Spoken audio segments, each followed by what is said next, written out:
Hey guys, it's Kelsey and I'm back with another scrapbooking process video. This is my pin from Pinterest that I'm using as my inspiration, which is this fun little layout. And I chose this one because it appears like there's lots of big layers, but the way that they're laid out, I felt like I could accomplish it using a 6x6 paper pad. So since that's the goal of this month is to use 6x6 paper pads, I thought it would be a fun one to scrap lift and try and do using these restrictive sizes that we have in this paper pad. So I have my blush collection from My Mind's Eye. I love this blush collection. It has a really nice rose gold foil on it, has really beautiful navies and blushes. The 12 by 12 that I have is from Die Cuts with a View, Indigo, Craft, and Rose Gold, I believe. It's a really nice navy wood grain. The navy is different from the navy in this paper pad, but I'm just going to roll with it.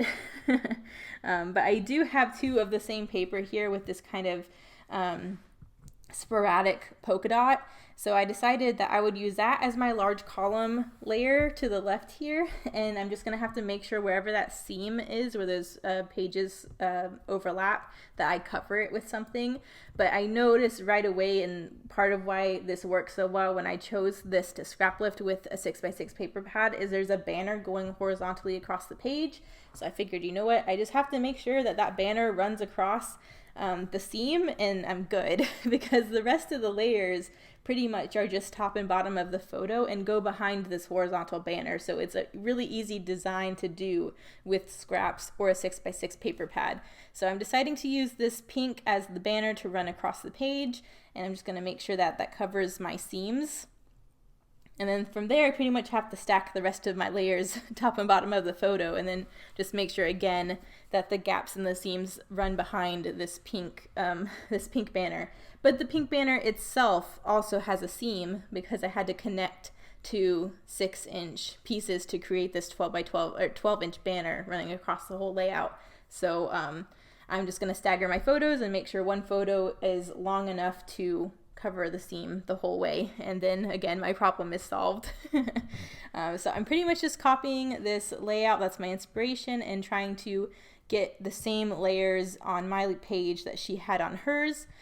These photos are from work. This was March of this year, so the very beginning of when COVID started happening.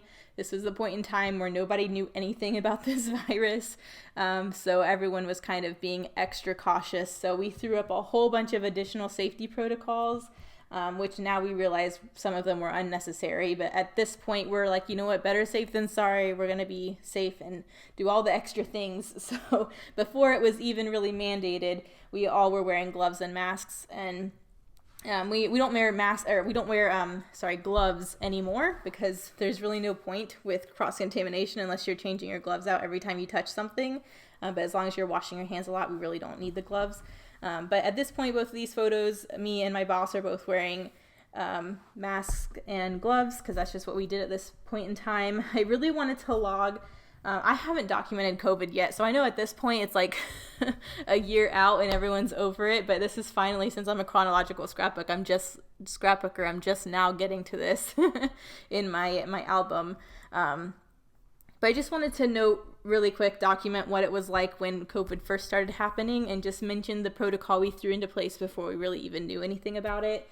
And then on a future layout, I'll kind of explain more once we know more about how we kind of change things. But my boss he's really funny. He likes to keep the mood light and always joke around. So him just being the guy that he was, he decided to wear a cone collar, like the cone of shame that we put our dogs in after surgery, to prevent him from touching his face. Because we all, like, everyone, like, we didn't realize how much we touched our face until you weren't supposed to touch your face.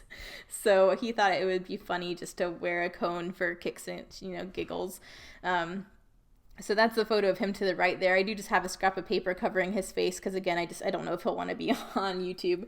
But I thought it was funny, and I definitely wanted to document it. We put that picture on our Facebook for work, just so our kind of lighten the mood for our clients, because, with the uncertainty at that time, everyone was just extra nervous about what to do. So I just thought it was funny and wanted to get it logged. But now that my layers are mostly down, I have these epoxy rose gold alphas I really wanted to use. They look beautiful with this collection. And I didn't have an I, so I had to trim an L into an I, but I decided to spell out COVID. And then that looks really nice there, but I loved it so much. I also wanted another word on the opposite side of the page. So I didn't think I could spell anything else with this alpha sheet. And then I went to good old Litscape and tried to figure out, type in all the letters I had left. And it told me I actually could spell out complex. So I'm like, you know what? COVID complex kind of works as a title, because we're kind of stuck in this weird complex where we know how viruses work, but not how this one works. So we're adding all this protocol to be on the safe side. And, I thought it was an appropriate title. So I just added it, that word down there on the bottom, just so that alpha was kind of balanced across the page, and so was that shine. But I'm going to do a little bit of journaling down here. It just says the coronavirus hit, and we had, and with so many unknowns, we decided to add some extra protocols at work, including gloves, masks, and curbside service. Until we know more about the virus, we decided to be safe and not sorry. Dr. Beck kept the mood light by wearing a cone so he wouldn't touch his face, March 2020. So I'm just trying to keep it light. I don't want it to stress anybody out. And, stressing's not going to help anybody. So I think by looking at it through this more comical lens helps. But this white pen looks so good on this navy that I'll end up pulling that in a little bit later on this page as well. But I'm just filling in my journaling down there in the right hand corner. I had the perfect amount of space for it just to log all of that. I definitely do want to do a little bit of embellishing. So I have these pink epoxy hearts here that I'm going to cluster in 3 sections just to create a nice visual triangle.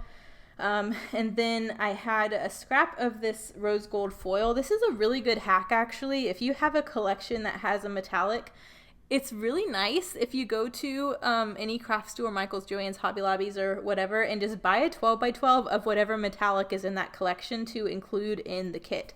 Because it's really nice to have in your layers, but also to die cut or punch something if you really want to accentuate that metallic. So I had some leftover of this scrap rose gold paper that I decided to add in as a banner here just to add a little bit more interest, because the plain pink banner was very large and boring, and I think adding this little metallic banner helps. But I decided that the white pen looked so nice, I wanted to add another little detail, so I'm doing faux stitching all the way around the outside of this page. I think it really helps finish it off and keep it looking like it all goes together, and it also kind of makes the journaling look better, because at this point the white journaling was, you could read it really well, which is nice and why I did it, but it was really the only thing white on the page. So by doing this faux stitching around the entire outside, it kind of makes it more cohesive. So it just takes me a minute to do that because I'm not using a ruler, and I'm really trying to make sure it's straight and it's even all the way around. But I think that was like the final finishing touch. But this was a really good example of how you can do a page where it looks like you have a lot of big layers, but do it with a 6x6 paper pad. So if anyone is working with the Baby Got Scraps Hop all month long, where we're using a bunch of scraps, this is a good one to scrap lift. And I believe in the beginning of this video I showed you my inspiration layout, so you can always look at that one too. But I think the close-ups will be here in a minute. I'm on my final side of my faux stitching, and then I think we will be good. I'm trying to remember if I do anything else, but I don't think I do. So here are the close-ups. Thank you guys so much for watching, and I will see you in the next one. Bye.